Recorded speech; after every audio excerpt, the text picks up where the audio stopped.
ibyo kwica abakuru b'ibihugu ntibize bisubire mu gihugu cyacu cy'u Burundi. Turabona ko hari hagahaze izindi ncungu za demokrasi, hamwe n'incungu ya independence, ubundi n'incungu ya demokrasi. Ni kuvuga ubu nabi igihugu. Rero igihugu cyatezwa gutunganya ibi bintu neza, kikabifata mu ntoke kugira ngo gishobore izi manza zishobore kuba kuko ziteka.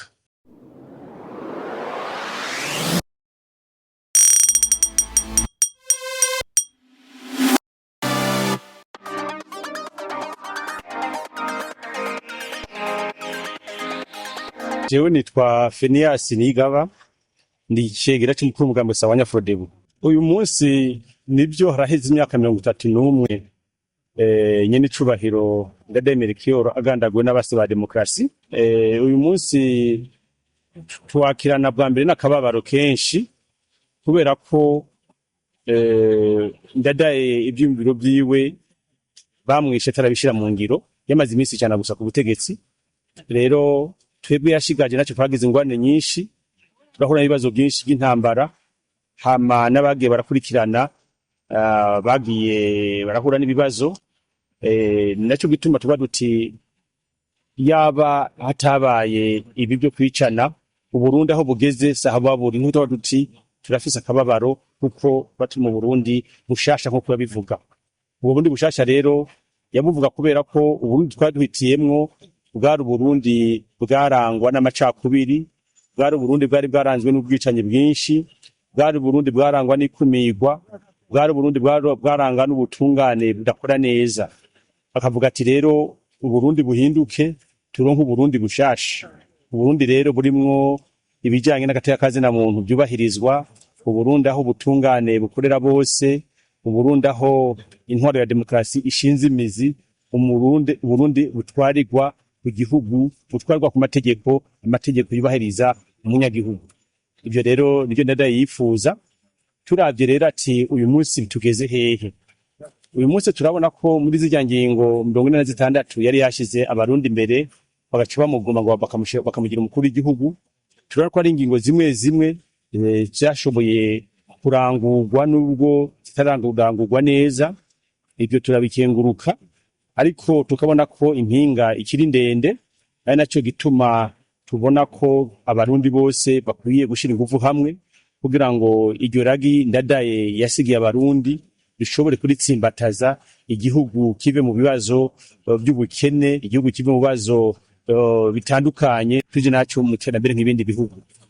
Ikindi tubona kitarashikwa ko neza ningene urubanza rwa Ndadaye Melchior tutaracika neza, kuko twebwe muri Frodebu tubibona, kuko Ndadaye Melchior yari umukuru w'igihugu.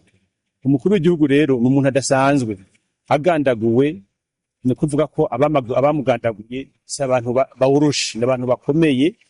Nibyo gituma tuvuga duti abo bantu bakwiye kurondegwa, ubutungane bukabarondera, bukabakubita intaye mu gahanga, hama tukamenya n'icyatumye agandagurwa, kuko cy'umuze turakimenya neza, hama kugira ngo habe uguhanwa bikurikije amategeko, kugira ngo ibyo kwica abakuru b'ibihugu ntibize bisubire mu gihugu cyacu cy'u Burundi.